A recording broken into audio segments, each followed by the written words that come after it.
Como los cuervos. Jeffrey Archer. Capítulo 9.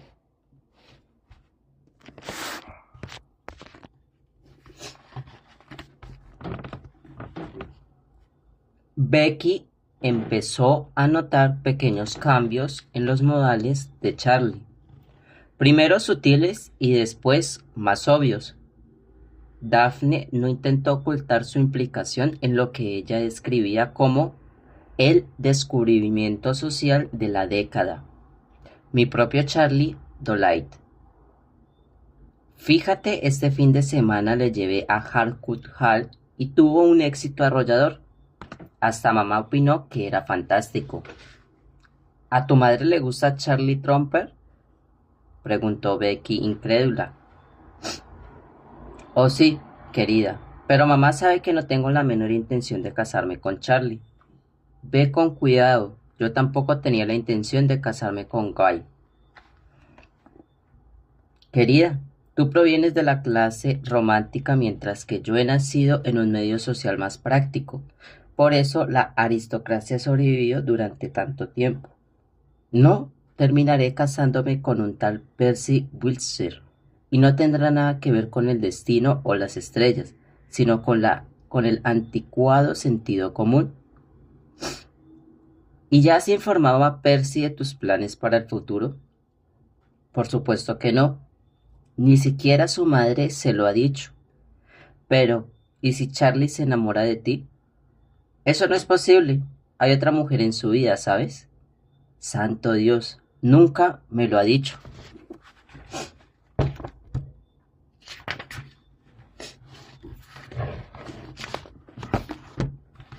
El balance semestral de la tienda mostró una mejora considerable sobre el primer trimestre.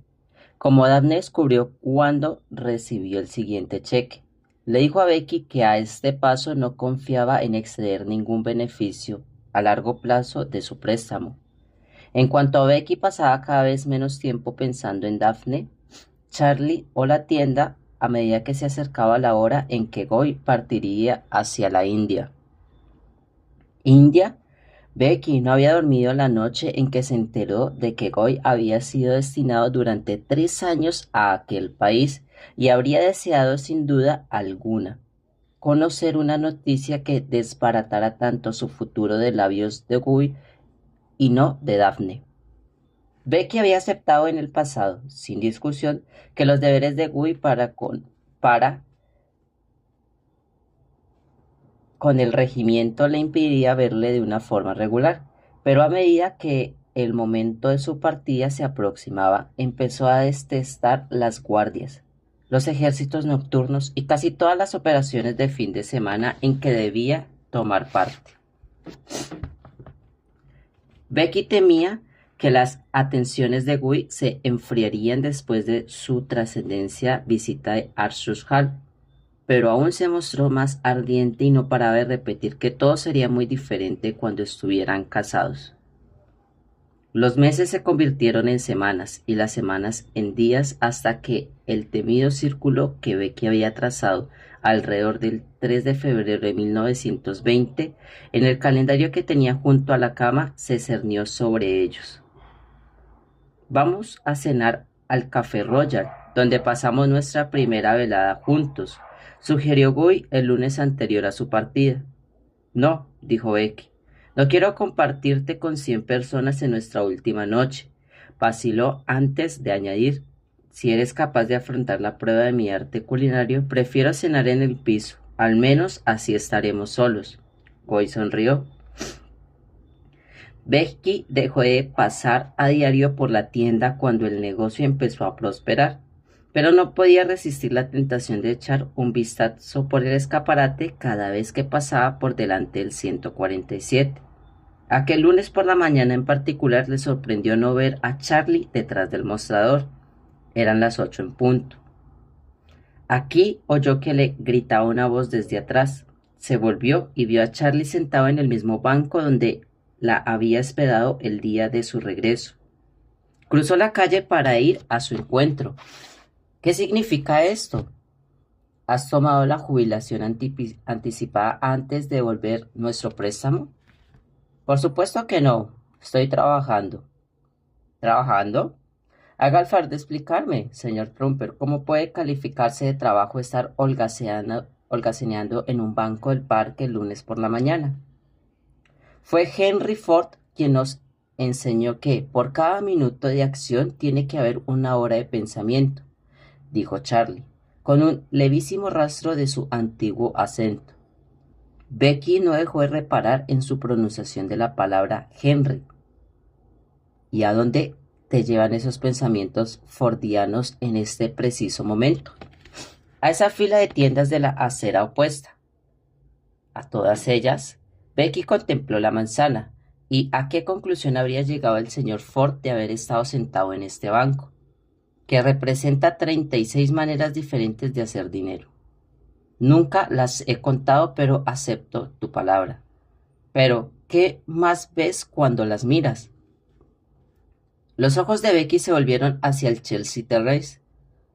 Montones de gente paseando arriba y abajo, sobre todo damas con sombrillas, niñeras empujando cochecillos de niños y ese curioso niño con su comba. Hizo una pausa. Bueno, ¿qué ves tú? Dos carteles de en venta. Confieso que no me había dado cuenta, porque miras con ojos diferentes, explicó Charlie. Primero tenemos la carnicería de Kendrick. Bien, todos sabemos lo que pasa, ¿no? Un ataque al corazón y su médico le ha aconsejado que se jubile y no vivirá mucho tiempo.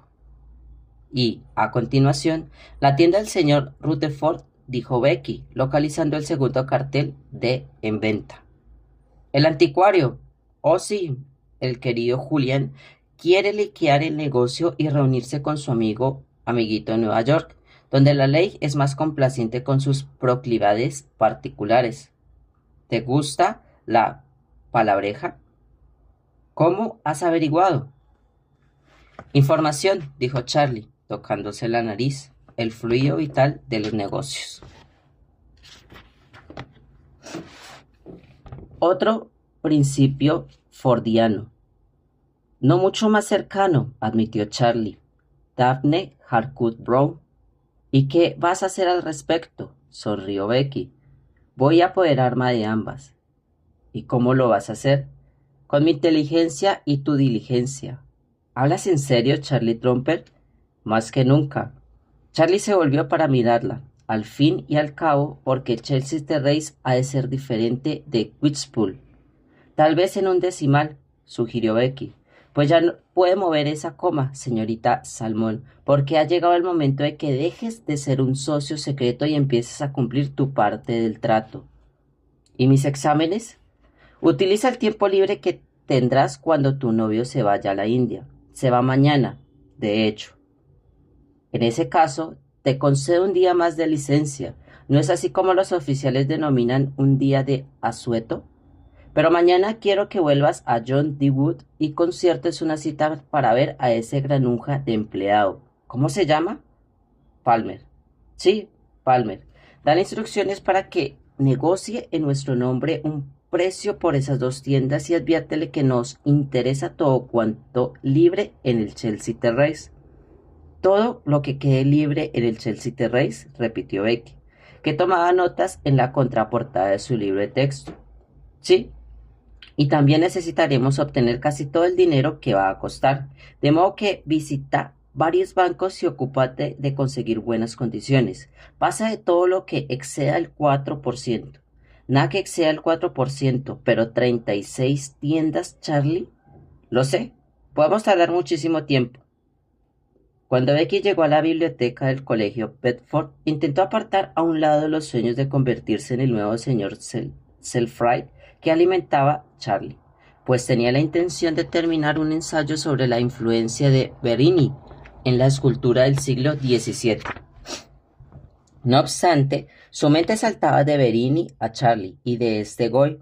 Incapaz de abordar lo moderno, Becky descubrió que su fracaso era todavía mayor con lo antiguo y llegó a la desganada conclusión de que debería aplazar el ensayo hasta que tuviera más tiempo para concentrarse en el pasado. A la hora de comer se sentó sobre el muro de ladrillo rojo que corría frente a la biblioteca. Mordisqueó una camuesa naranja Cox y siguió pensando. Comió un último bocado antes de tirar el corazón y una papelera cercana, y todo lo demás al interior de su cartapacio antes de emprender el viaje de vuelta a Chelsea. Cuando llegó a la Terrace, se detuvo en primer lugar en la carnicería, donde compró una pierna de cordero y expresó a la señora Kendrick su pesar por el estado de salud de su marido. Al pagar las cuentas reparó en que los dependientes, aunque bien aleccionados, mostraban una deplorable falta de iniciativa. Los clientes oían justo con lo que habían ido a buscar, cosa que Charlie jamás les hubiera permitido. Después engrosó la cola formada frente a la tienda de Charlie e indicó a éste que le sirviera. ¿Algo especial, señora? 1 kilo de patatas, medio de tomates, una col y un melón. Hoy está de suerte, señora. El melón está en su punto para esta noche, dijo Charlie, apretando la parte superior. ¿Puedo servirla en algo más, señora? No, gracias, buen hombre. Entonces serán 3 chelines y 4 peñiques, señora. ¿Y no me regala una camuesa naranja Cox como a las demás chicas? No, señora, lo siento, tal vez privilegios se reservan para nuestras clientes habituales. Le advierto de todos modos que podría convencerme en el caso de que me invitara a compartir el melón con usted esta noche. Eso me daría la ocasión de explicarle con todo detalle mis planes respecto al Chelsea Terrace, Londres, el mundo. Esta noche no puedo, Charlie. Guy se va a la India por la mañana. Claro, qué tonto soy. Lo siento, me había olvidado. Parecía extrañarme turbado. ¿Mañana tal vez? Sí, ¿por qué no? Entonces te llevaré a cenar para variar. Te recogeré a las 8. Trato hecho, socio, dijo Becky, intentando imitar a Sarah Bernhardt. Charlie se distrajo cuando le tocó el turno a una señora gorda. Ah, Lady Knows, dijo Charlie, recobrando su acento de siempre, sus nabos y rutubagas de costumbre. O vamos a ser hoy un poco más atrevidos. Becky se volvió para ver a Lady Knows, que no tenía ni un día menos de 60 años, ruborizarse e hinchar de satisfacción su abundante pecho. Becky entró en su piso y se dirigió de inmediato a la sala de estar para comprobar que estaba limpia y ordenada. Daphne aún no había regresado de su largo fin de semana en Harcourt Hall, y aparte de arreglar el extravagante cojín y recorrer las cortinas, que no quedaba mucho por hacer. Becky decidió alentar en lo posible la confección de la cena antes de darse un baño. Ya se estaba arrepintiendo de haber rechazado la oferta de Daphne, en el sentido de contratar un cocinero y un par de criadas de Longwest Square para ayudarla, pero había decidido tener a Guy solo para ella, aunque sabía que su madre desaprobaría que cenaran a solas en el piso. Melón, pierna de cordero con patatas, col y un tomate. El menú merecía la aprobación de su madre, ciertamente, pero sospechaba que tal aprobación no abarcaría el gasto de dinero ganado con tantos esfuerzos en una botella de Nuit sur George 1912 que había comprado en la tienda del señor Goodber, número 101. Peló las patatas, untó con grasa el cordero y comprobó que quedaría algo de menta antes de quitar el troncho de la col. Mientras descorchaba el vino, Becky decidió que, en el futuro, compraría todos los alimentos en el barrio para mantenerse tan bien informada como Charlie. Antes de desnudarse también comprobó que quedara algo de coñac en la botella que le había regalado por Navidad. Permaneció sumergida en el agua caliente un rato pensando en los bancos a lo que acudiría y, sobre todo, en cómo presentaría su caso. Cifras detalladas, tanto de los ingresos de la tienda como del plazo que necesitarían para devolver cualquier préstamo. Su mente saltó de Charlie a Guy y la pregunta de por qué no se dirigía la palabra. Cuando el reloj del dormitorio dio la media, Becky saltó de la bañera presa del pánico, consciente del tiempo que le había robado de sus reflexiones y de que Guy se plantaría ante la puerta a las 8 en punto. Como Daphne le había advertido de los soldados, solo se podía confiar en su puntualidad. Becky vació la mitad de sus cajones y los dos de Daphne, dejando el suelo de ambas habitaciones sembrado de prendas, en un intento desesperado por decidir qué ponerse. Al final escogió el vestido que Daphne había llevado en el baile de los fusileros, sin volver a utilizarlo. Tras conseguir abrocharse el último botón, se miró en el espejo. El reloj que descansaba sobre la repisa de la chimenea dio las 8 y el timbre de la puerta sonó. Guy, ataviado con una chaqueta cruzada del regimiento de tela tejida con líneas diagonales al estilo de la caballería, entró en el piso cargado con otra botella de vino tinto y una docena de rosas rojas. Una vez depositadas ambos presentes sobre la mesa, tomó a Becky en sus brazos. Un vestido precioso, dijo. Me parece que no lo había visto nunca. No, es la primera vez que lo llevo, contestó Becky, sintiéndose culpable por no haberle pedido permiso a Daphne. ¿No te ha venido a ayudar nadie?, preguntó Guy, paseando la vista a su alrededor. Bueno, Daphne se ofreció voluntariamente como carabina, pero no acepté porque no quería compartirte con nadie en nuestra última noche juntos. ¿Puedo hacer algo?, sonrió Guy. Sí, servir el vino mientras pongo las patatas. ¿Patatas de Tromper? Por supuesto, replicó Becky mientras volvía a la cocina y echaba la col en el agua hirviendo de la olla. Vaciló solo un momento antes de preguntar, ¿no te cae bien Charlie, verdad? Guy sirvió una copa de vino a cada uno, pero no la oyó o prefirió no contestar. ¿Cómo te ha ido el día?, preguntó Becky, entrando en la sala de estar y cogiendo la copa de vino que él le tendió.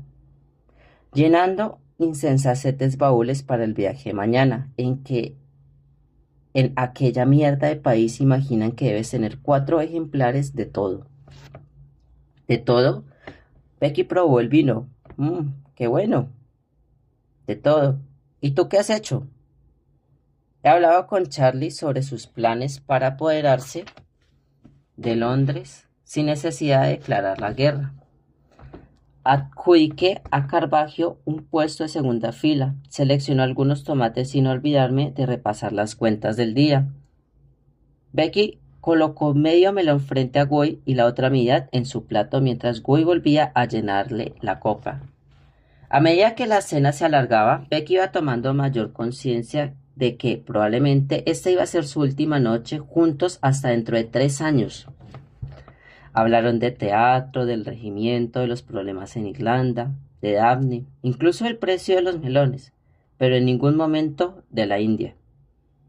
Podrías venir a visitarme, dijo Guy, por fin sacando a colación el tema tabú mientras servía a Becky otra copa de vino, vaciando casi la botella.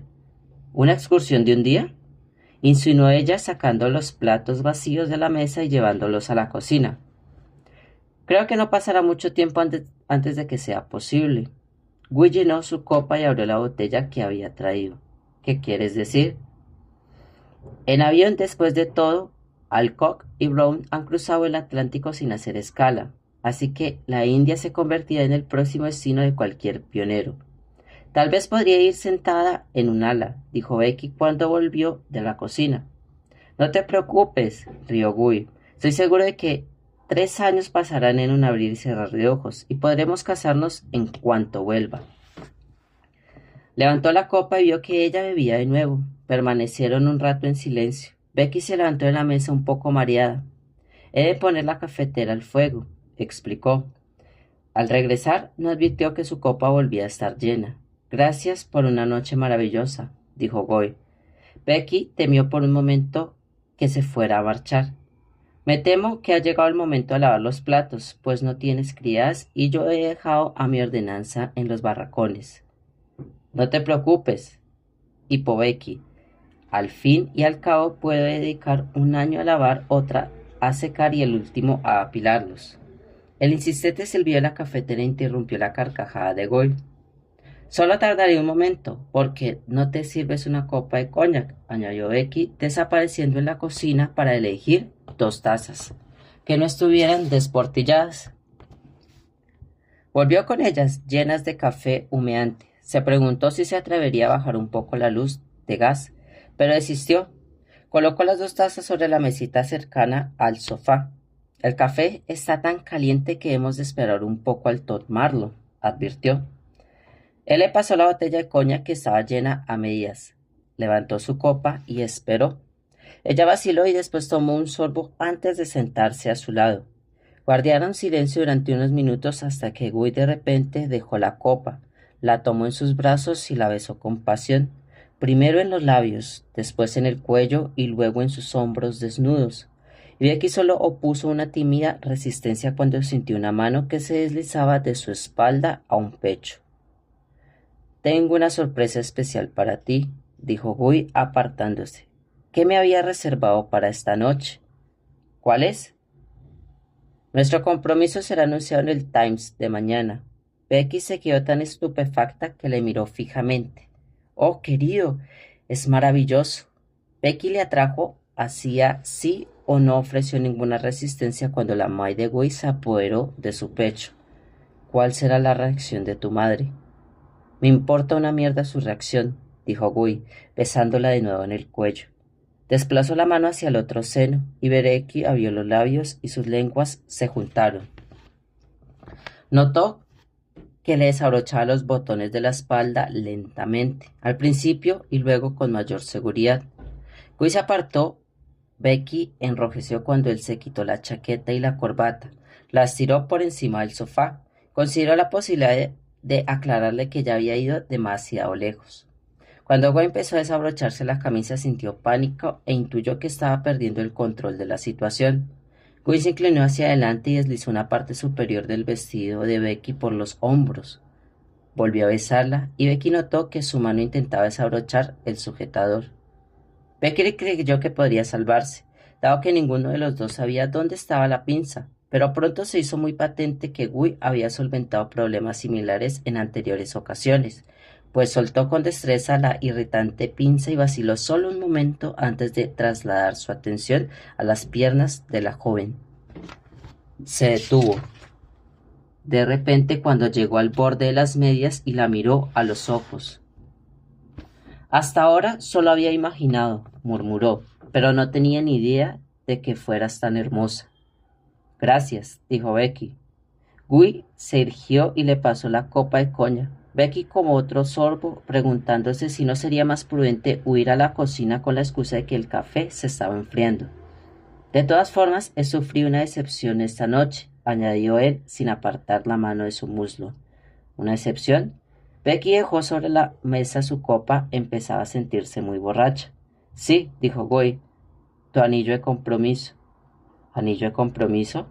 Sí, lo encargué en Jarrans hace un mes y prometieron que lo tendrían listo para hoy, pero esta tarde me informaron que no podría recogerlo hasta primera hora de la mañana.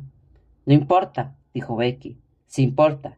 Quería ponértelo en el dedo esta noche, por eso te pido que vayas a la estación un poco más temprano de lo que habíamos acordado. Entonces hincaré una rodilla y te lo ofreceré. Becky se puso en pie y sonrió. Guy se apresuró a tomarla en sus brazos. Siempre te amaré, lo sabes, ¿verdad? El vestido de Daphne resbaló de sus hombros y cayó al suelo. Guy la cogió de la mano y la condujo al dormitorio. Apartó la sábana, saltó encima y extendió los brazos. En cuanto ella le imitó, Guy le quitó el resto de la ropa y empezó a besarla por todo el cuerpo, antes de hacerle el amor, con una maestría que sospechó Becky, solo podía provenir de una experiencia considerable. Aunque el acto en sí resultó doloroso, a Becky le sorprendió la rapidez en que se desvistió la sensación prometida y se quedó aferrada a Guy durante un tiempo, que le pareció eterno. Él no se sabe repetir cuánto la quería y ella se sintió menos culpable, al fin y al cabo estaban prometidos. Becky, medio dormida, oyó una puerta que se cerraba, pero imaginó que había sido en el piso de arriba. Winnie se movió de la pronto. La puerta del dormitorio se abrió y Daphne apareció en el umbral. Lo siento, no me di cuenta, susurró, y cerró la puerta en silencio a su espalda. Becky miró a su amante, él sonrió y la abrazó. No tienes de qué preocuparte por Daphne, no se lo dirá a nadie. Lo atrajo hacia él y volvieron a hacer el amor. La estación de Kotor ya estaba abarrotada de hombres uniformados cuando Becky llegó al andén 1, con un retraso de 2 minutos. Se quedó un poco sorprendida al no ver a Goy esperándola. Entonces recordó que iba a pasar por Albemarle Street para recoger el anillo. Consultó el tablón de anunciados. Vio escritas con mayúsculas a tiza las palabras tren con transbordo en Southbound, con destino a la India. Hora de salida 11:30. Becky continuó escudriñando el andén. Sus ojos se posaron en un grupo de chicas agrupadas bajo el reloj de la estación. Sus voces nerviosas y chillones hablaban a la vez de bailes, polo y quién se prestaban en sociedad aquel año. Todas eran muy conscientes de que debían despedirse en la estación porque no era correcto acompañar a un oficial en el tren a Southampton sin estar casados o prometidos oficialmente. Sin embargo, el Times de aquella mañana demostraría que Goy y ella estaban comprometidos. Pensó Becky de modo que tal vez podría viajar a Southampton. Consultó de nuevo su reloj, las 11:21. Por primera vez empezó a sentirse algo inquieta. Luego de improviso le vio avanzar por el andén hacia ella. Goy se disculpó, aunque sin dar explicaciones por su tardanza, e indicó a su ordenanza que llevaría los baúles al tren y le esperará durante los siguientes minutos. No hablaron de nada en particular. Becky le encontró muy distante, pero sabía que había varios oficiales en el andén, también despidiéndose, algunos incluso de sus esposas.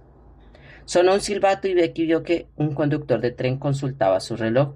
Guy se inclinó hacia adelante, le rozó la mejilla con los labios y se alejó con brusquedad. Ella le vio encaminarse a toda prisa hacia el tren, sin mirar atrás, mientras ella solo podía pensar en sus cuerpos desnudos aferrándose en aquella estrecha cama, y en Guy diciendo «Siempre te amaré, lo sabes, ¿verdad?». Un silbato final y el agitar de una bandera. Becky se quedó sola. Una ráfaga de viento la hizo estremecerse, mientras la locomotora reptaba fuera de la estación y comenzaba su viaje a Southampton. Las joviales muchachas también se marcharon, pero en otra dirección, hacia sus cabrioles y automóviles conducidos por choferes. Becky se acercó al kiosco situado en la esquina del andén 7, compró un ejemplar del Times por 2 peniques y recorrió primero deprisa y después poco a poco las listas de las próximas bodas. Entre Arthur y Yelland no encontró ninguna mención a Trenton o Salmon.